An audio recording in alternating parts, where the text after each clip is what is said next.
395 సర్పంచ్ పదవులు ఏకగ్రీవం. తొలి దశలో మిగిలిన 3886 గ్రామాల్లో బరిలో 13,000 చిల్లర మంది, 5 గ్రామాల్లో దాఖలు కాని నామినేషన్లు.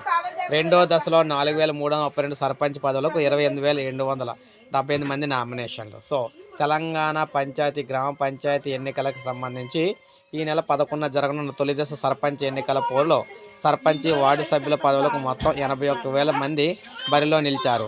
4,236 గ్రామాల్లో తొలి దశ పోలింగ్ జరగనుండగా 395 గ్రామాల్లో సర్పంచ్ పదవులు ఏకగ్రీవమయ్యాయి. సర్పంచ్ పదవులకు నామినేషన్లు దాఖలు చేసిన వారిలో 8,095 మంది ఉపసంహరించుకున్నారు. నామినేషన్లు దాఖలు కాని గ్రామాలు 5 ఉన్నాయి. మిగతా 3,836 గ్రామాల్లో సర్పంచ్ పదవులకు 13,127 మంది పోటీ పడుతున్నారు. అంటే ఒక్కో సర్పంచ్ పదవికి 3.42 మంది చొప్పున తుది బరిలో నిలిచారు. 149 వార్డుల్లో నామినేషన్లు దాఖలు కాలేదు. 9,331 వార్డులు ఏకగ్రీవమయ్యాయి. వార్డు సభ్యుల పదవులకు నామినేషన్లు దాఖలు చేసిన వారిలో 9,626 మంది ఉపసంహరించుకున్నారు.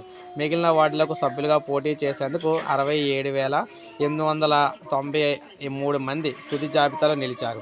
అంటే సగటున ఒక్కో వార్డు సభ్యులకి పదవికి 2.42 మంది చొప్పున అయితే పోటీ పడుతూ ఉన్నారనమాట.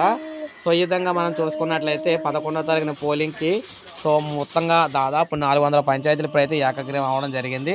11న పోలింగ్ అయితే జరగబోతుంది అనమాట, మొదటి పోలింగ్. సో ఇది అప్డేట్. ఒక లైక్ చేయండి, సబ్స్క్రైబ్ చేసుకుని ఛానల్